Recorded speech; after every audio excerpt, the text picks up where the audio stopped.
और राम मंदिर की कहानी। इस कहानी की शुरुआत होती है अयोध्या से, जो रामायण के अकॉर्डिंग भगवान राम का जन्म स्थल था। 1528 में मुगल राजा बाबर के सेनापति मीर बाकी ने बाबरी मस्जिद बनवाई, लेकिन सदियों से यह माना जाता था कि उस जगह पर एक प्राचीन राम मंदिर था।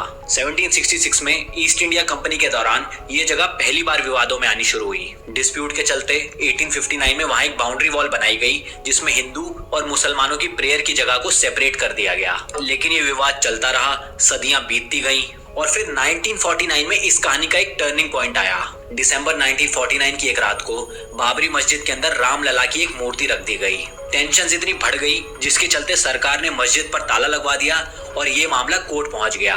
एक तरफ सुन्नी वक्फ बोर्ड था और दूसरी तरफ हिंदू महासभा और निर्मोही अखाड़ा। केस चल रहा था, लेकिन 1980s के दौर में इसने सियासत का रंग ले लिया। 1984 में विश्व हिंदू परिषद ने राम जन्मभूमि मुक्ति आंदोलन की शुरुआत की, जिसका उद्देश्य था राम जन्मभूमि को फ्री करना।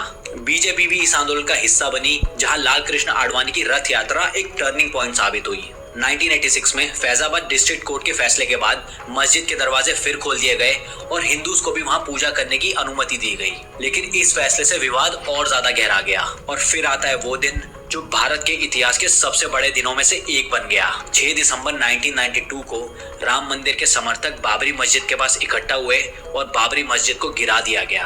पूरे देश में मारकाट मच गई, हिंदू मुस्लिम के दंगे हुए और उन दंगों में लगभग 2000 से ज्यादा लोग मौत के घाट उतार दिए गए। इस घटना के बाद न्याय व्यवस्था में एक लंबी लड़ाई शुरू हुई। 2010 में इलाहाबाद हाई कोर्ट का फैसला आया, जिसमें जमीन को 3 हिस्सों में बांट दिया गया। एक हिस्सा हिंदू महासभा, एक निर्मोही अखाड़ा और एक हिस्सा सुन्नी वक्फ बोर्ड को दिया गया।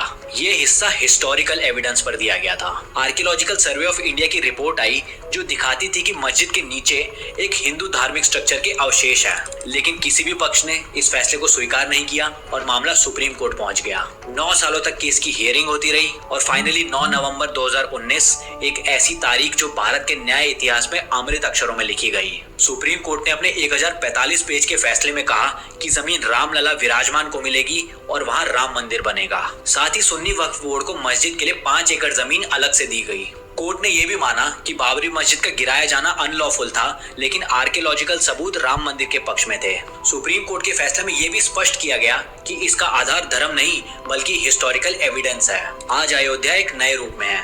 भव्य राम मंदिर का निर्माण हो चुका है और मस्जिद के लिए एलोकेटेड जमीन पर काम जारी है। तो दोस्तों, उम्मीद है आपको ये वीडियो पसंद आया होगा। लाइक करें, शेयर करें और जानकारी से भरी वीडियोस के लिए डेली पंच के साथ जुड़े रहें। पता है कि दुनिया भर में हर साल 1 लाख लोग सांप के डसने से अपनी जान गंवा देते हैं। इनमें से बहुत से केसेस गांव के एरिया या पिछड़े इलाकों में होते हैं, जहां नॉलेज और हॉस्पिटल की कमी से सही टाइम पे इलाज न मिलने से मौत हो जाती है। सांप का जहर कुछ ही समय में इंसान की बॉडी में फैल जाता है और अगर वक्त पर मदद ना मिले तो परिणाम काफी खतरनाक हो सकते हैं। So hello guys, welcome to official show Daily Punch. और आज के एपिसोड में हम ये समझेंगे कि सांप के डसने पर बॉडी में क्या होता है और कैसे हम इस सिचुएशन को संभाल सकते हैं।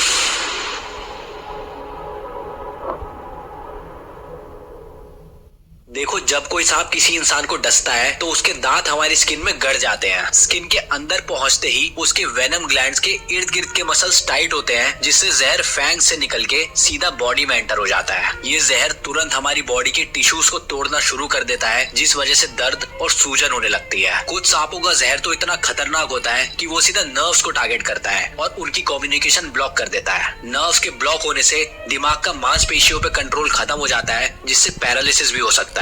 अगर ये जहर आपके फेफड़ों के मसल्स तक पहुंच जाए तो आपकी जान भी जा सकती है। तो अगर आपको या किसी और को सांप डस ले तो क्या करना चाहिए? पहले तो वो गलती ना करें जो ज्यादातर फिल्मों में दिखाई जाती है, वेनम को मुंह से चूस के निकालना। मूवीज में दिखाते हैं कि सांप के काटते ही तुरंत घाव पे मुंह लगा के जहर को चूस के निकाल दें, लेकिन ये बहुत ही बेकार और खतरनाक चीज है। ऐसा करने से जहर आपके मुंह के थ्रू बॉडी और डाइजेशन सिस्टम में फैल सकता है। दूसरी चीज, उस एरिया पर बर्फ लगाने की भी कोशिश ना करें, क्योंकि ये भी जहर को और स्प्रेड कर सकता है। सही तरीका ये है कि सबसे पहले जहाँ पर सांप ने डसा है उस घाव को साफ पानी और साबुन से धोएं। फिर जहाँ पर सांप ने डसा है वहाँ घाव के ऊपर एक कपड़ा बांध दें। ध्यान रहे कि कपड़े को ज्यादा टाइट नहीं बांधना, बस इतना टाइट हो कि बंधे हुए कपड़े में आपकी एक उंगली जा सके। ये चीज जहर के फैलने की स्पीड को स्लो करने में मदद करेगा। उसके बाद तुरंत एम्बुलेंस को कॉल करें या फिर किसी तरीके से हॉस्पिटल पहुंचने की कोशिश करें। जहर को पूरे तरीके से रोकने के लिए जहर तोड़ने वाले पदार्थ, जिनको एंटी वेनम बोलते होते हैं उनकी जरूरत पड़ती है। एक और जरूरी बात, सांप के डसने का टाइम याद रखना,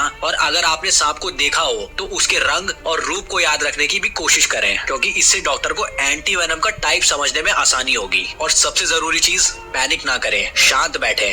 ज्यादा हिलने डुलने से आपका ब्लड फ्लो तेज हो सकता है और आप नहीं चाहते कि ब्लड फ्लो के साथ जहर और पार्ट्स में भी पहुंच जाए। ये चीजें आपकी जिंदगी और मौत के बीच का फर्क बन सकती हैं। तो ये नॉलेज जरूर याद रखें और अपने दोस्तों और परिवारों के साथ भी शेयर करें। और अगर वीडियो पसंद आया तो लाइक करें और अपना फीडबैक भी जरूर दें।